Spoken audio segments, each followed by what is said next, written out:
Thank you very much. Hi, yeah, so my name is Mike Bursell. As you may have just have heard, I am co-founder of the Enarx Project and co-founder of Profian, and also author of a book called Trusting Computer Systems and the Cloud. And much of what I'm going to be talking about today is based on that book. So feel free to find that.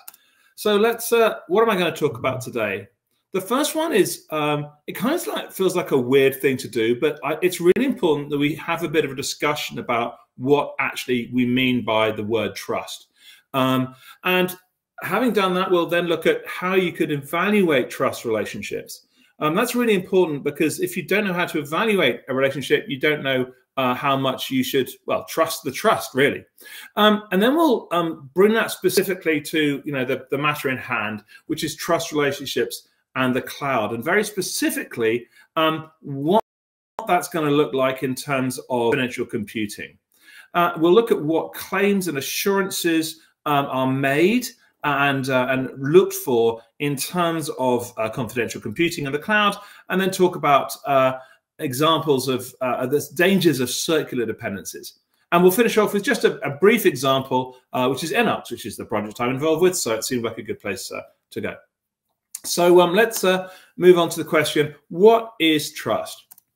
Well, here's a definition. It's the one I use in my book. It's derived from one by Gambetta, and I'll just read it out slowly. Trust is the assurance that one entity holds that another entity will perform particular actions according to a specific expectation. That sounds really quite long-winded, but it turns out that all of those bits are really important. And we'll look at what they mean as we just have a little look at some examples. But before we do that, there are three corollaries that go along with that definition. And the first one is that trust is always contextual. So let me give you an example of that. The one I give in my book is that I trust my brother and my sister with my life. However, one of them, my brother, is a doctor and my sister is a dive instructor. So I would not trust my brother to service or fill up my scuba tanks. On the other hand, I might not trust my sister to prescribe me emergency medicine or perform emergency medical techniques on me if I were to become suddenly very ill. So the context of the trust is really important. The next corollary is that one of the contexts for trust is always time. And another example going with the previous one, which is that actually my sister, although she is a dive instructor, hasn't worked as a dive instructor for maybe 10 years. And that means that her knowledge may be somewhat out of date, which means that I may actually have a lower assurance that she will perform those actions to my expectations of, servicing my scuba gear than I might have done previously. And the last one is that trust relationships are not symmetrical. I'm neither a dive instructor, nor a doctor. So, my sister isn't going to trust me to fill her scuba tanks, even if I trust her to fill mine. So that's the starting point we're going from. So the next thing to talk about is that trust relationships are not simple in most cases. So let me just give you some very basic examples. The first one is transitive trust. A trusts B and B trusts C. One trusts the other, trusts the other. That's a fairly simple trust relationship. Let's have a look at another one, though, which is that A trusts C. So let's say A trusts C to service her car. So Alice trusts Charlie to service her car. But B also, Bob trusts Charlie to service his car. But A's decision about trusting C is not because she trusts Bob to service her car. It's that the context for that trust relationship is that she trusts Bob to be a good judge of whether Charlie is good at doing cars. So basically, it's a referral. She's trusting B to know enough about what it looks like to be a good servicer of cars, rather than trusting Bob to do it herself. So that's just a very basic start of where the complications arise. And we can get even worse, where actually, you may have multiple distributed trust relationships, and maybe in the box you've got F trusting G, trusting H, and there is a domain or a company or an organization they trust, and A can trust all of these different things, and C can trust E, and that may impact on why A trusts E. And this becomes really interesting when you talk about things like open source. How do you know that you can trust a piece of open source security software when you, for instance, are not a security expert, or don't have the time or the expertise, indeed, to audit that yourself? And distributed trust relationships are how that can happen. Now, I'm not going to go into these in detail, but I think it's important that we understand that these are really complex things. So let's move on. So how might we evaluate trust relationships? How might we decide whether a trust relationship is one that makes sense? So here's some clues, some hints for how you might do that. The first thing is you need to define the entities you're talking about. Now, in the human world, that's generally fairly simple. I trust Nathaniel to write code, for instance. However, it can get quite complex fairly quickly, even in the human world.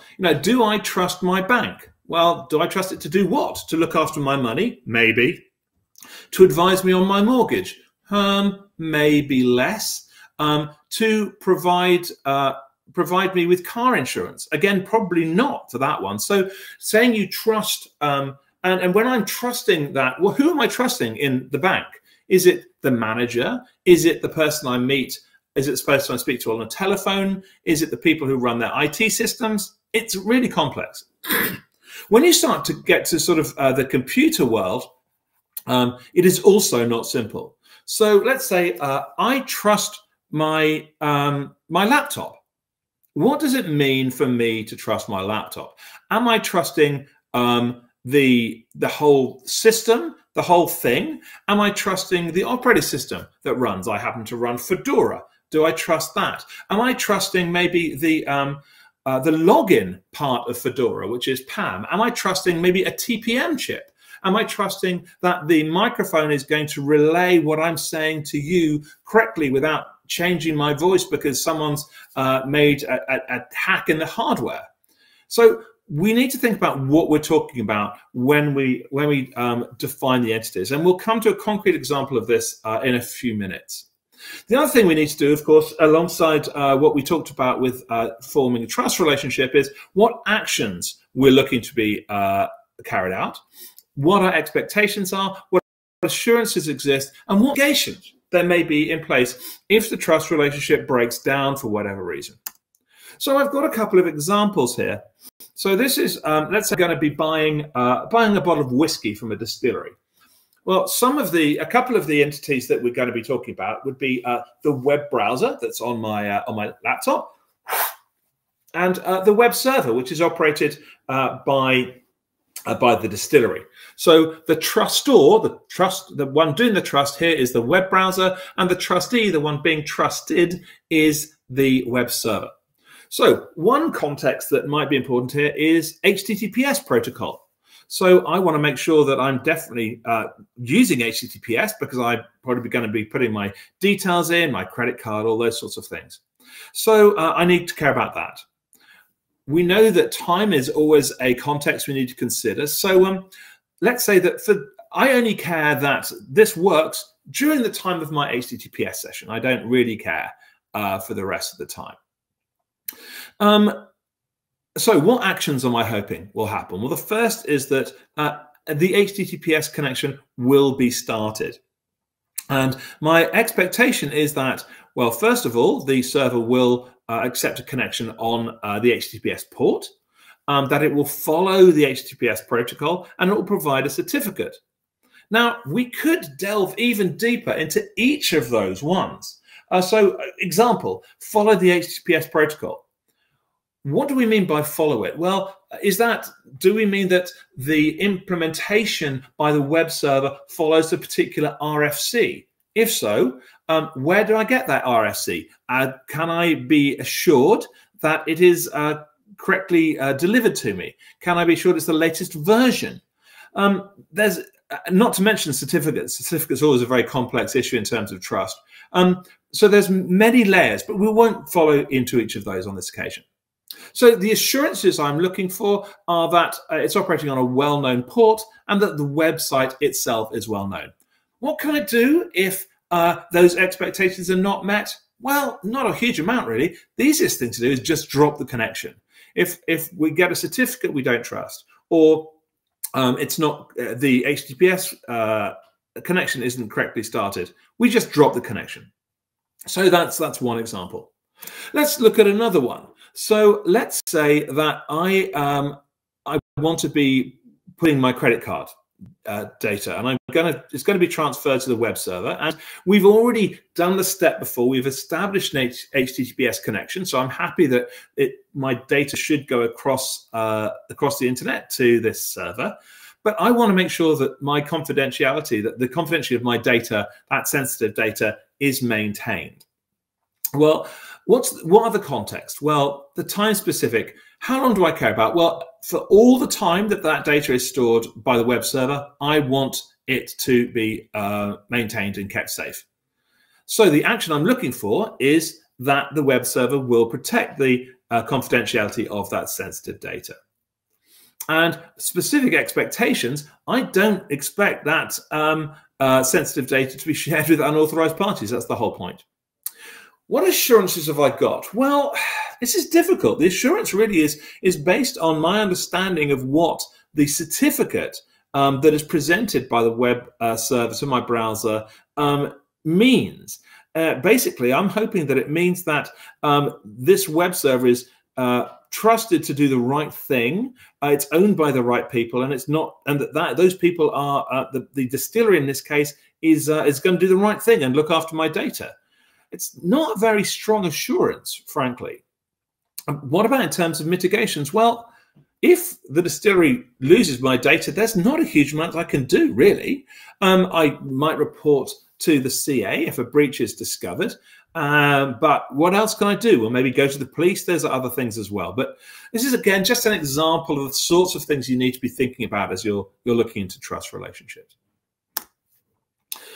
Okay, so just one final bit in this section is about what alternatives are there to trust.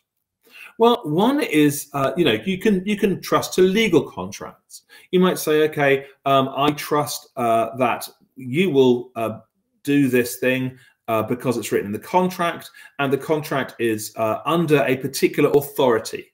That might be the state that I'm making the contract in, and that we're both signing it in, and whose law we agree to abide by.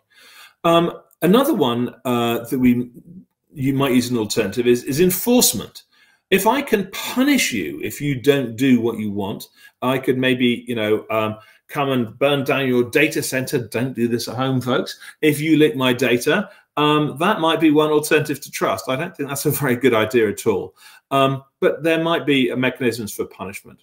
And verification. I may be able to verify that you're doing what you said you do, even if I don't have a very strong trust relationship that you necessarily will, but I can verify it anyway. And I may be able to verify it without your knowing that I'm verifying it, which actually may make me feel even happier that I've got some control of what's going on.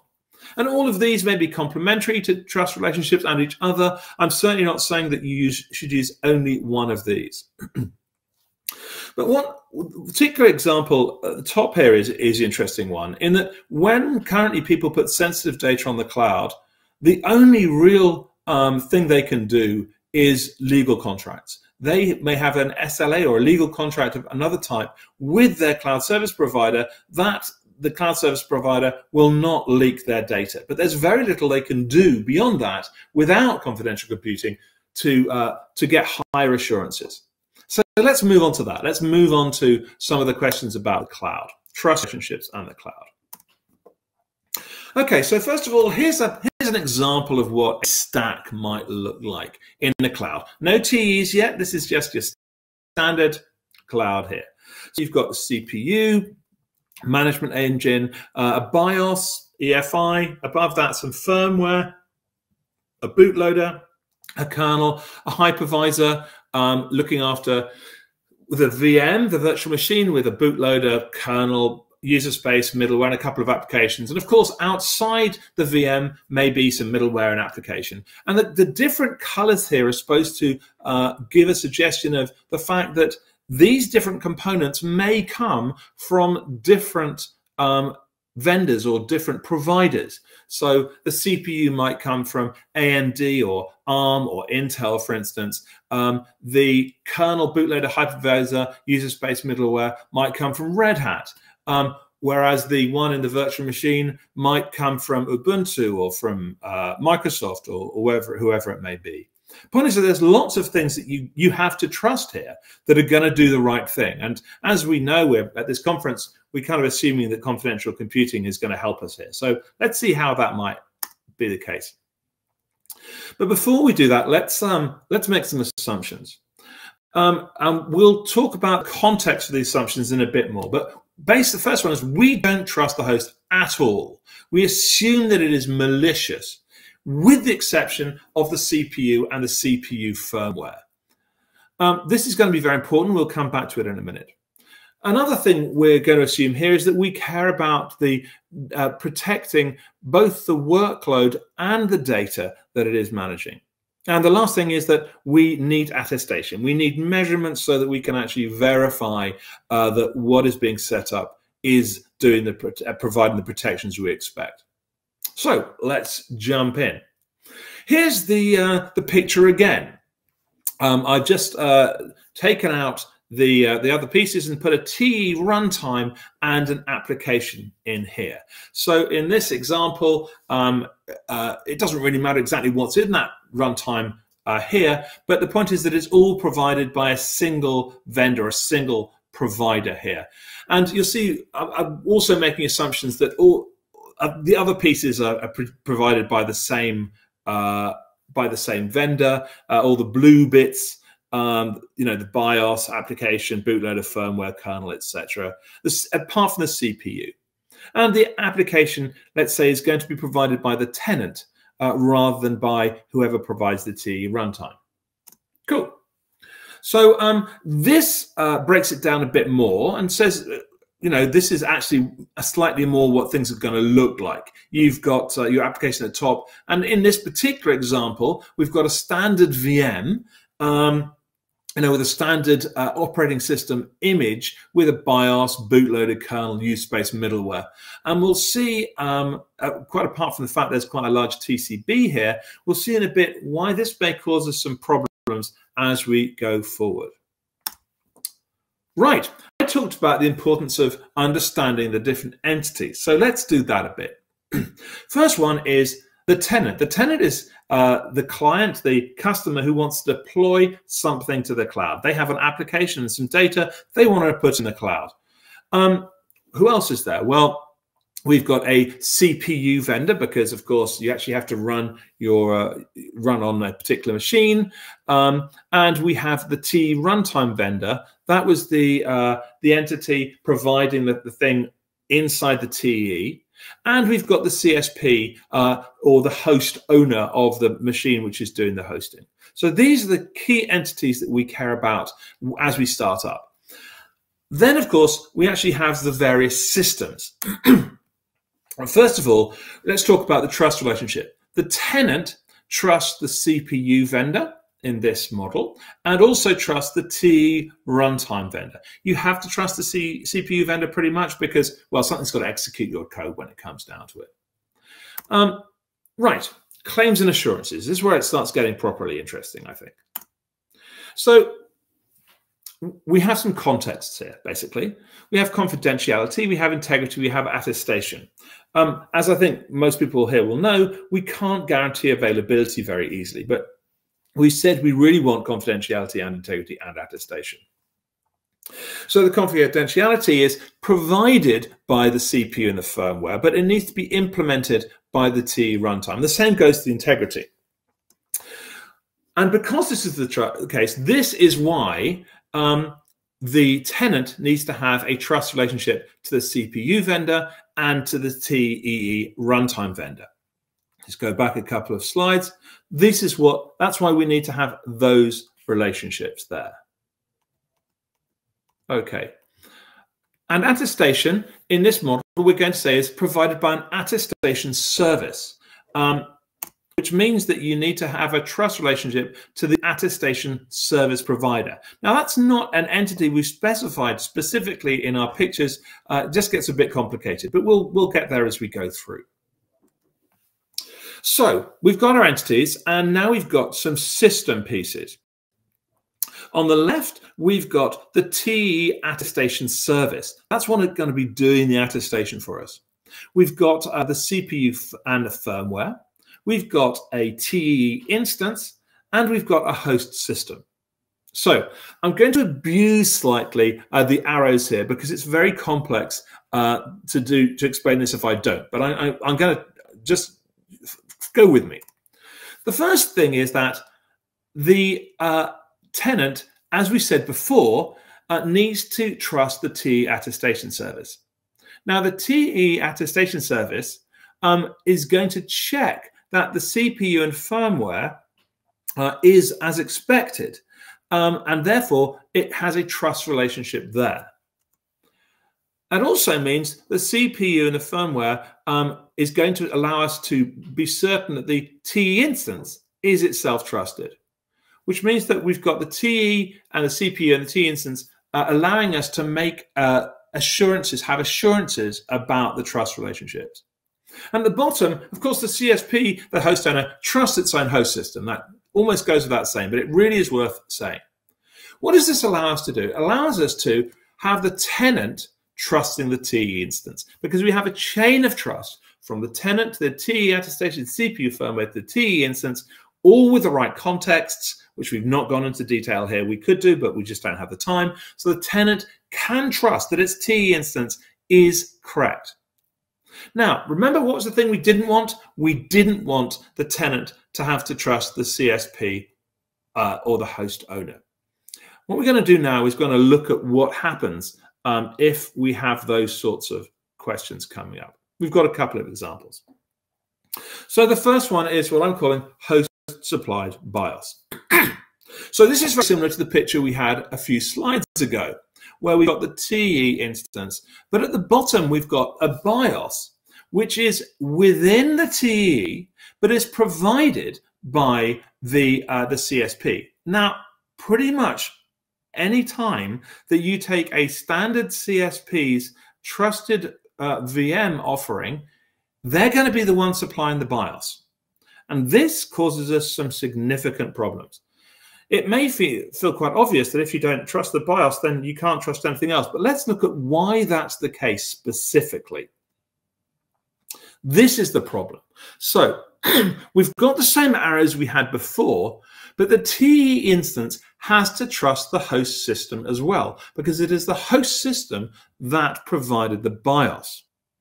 Now, that means that we've got a circular dependency from the tenant down to the CSP host owner, which means that the tenant can, in fact, no longer trust the TE instance. That is in red now. We cannot meet the assurances, the expectations that we require in the trust relationship from the tenant to the TE instance simply because the TE instance now has a trust relationship with the host system.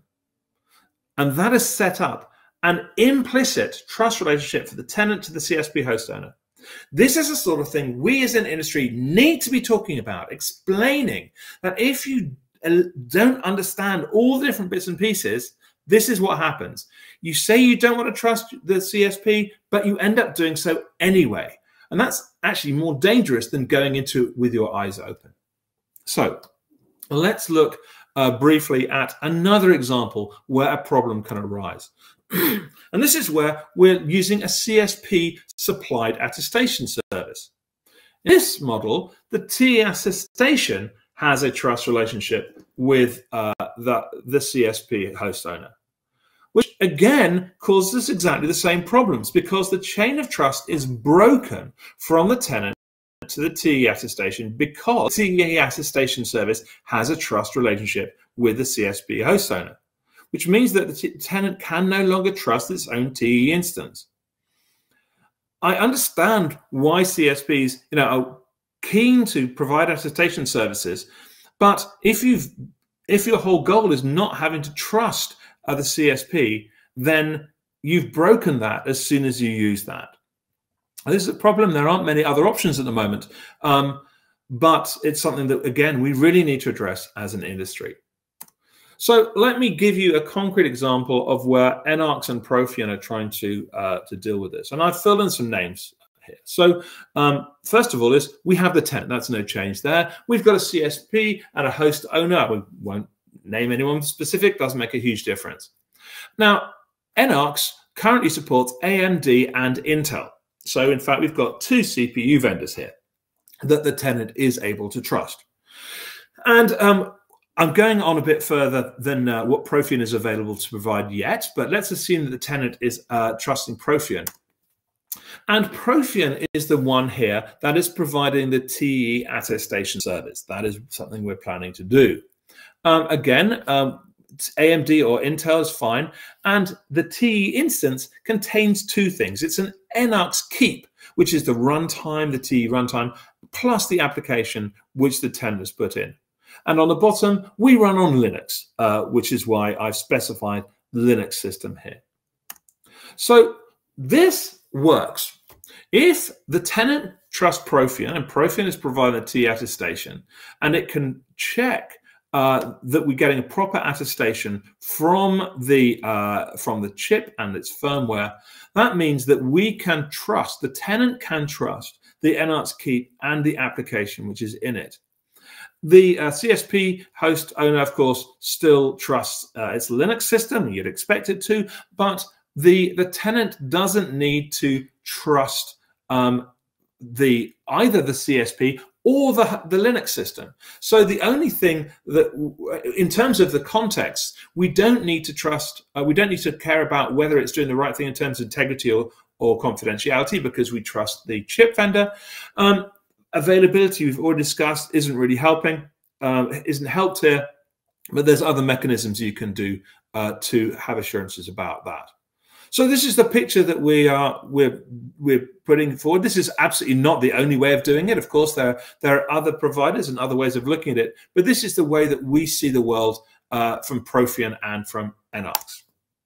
So if you're interested in the Enarx project, first of all, please, I know that the video from before with Nick Vidal and some interns is going to be going up on YouTube very soon. I really encourage you to watch that. I found it really exciting. We have our website, we have a blog, we have a GitHub, everything is open source. Please, please, please do star us if you're interested, and you're very welcome to join us on our chat.enarx.dev. That's what it's there for. Please come along, ask us questions. We'd love to engage with you. We'd love to get you involved in the project and take it from there. So the last one is a shameless plug. As was mentioned at the beginning, this is pretty much all of this is based on my book published last month by, in December last year by Wiley, both print and ebook. Very happy to talk to people about it and discuss it on LinkedIn or on my blog or whatever. But yeah, if you're interested and you want to go deeper into this, see where some of the foundations and the primitives come from that I've addressed and used in this talk. It talks about trust domains. It talks about trust pivots. It talks about hardware. It talks about open source trust. It talks about confidential computing and the cloud and the edge. So if you're interested, please go and get a copy of the book, and I'd love to talk to you about it. So that's it from me. I will stop there, and we can hopefully see if there are any questions.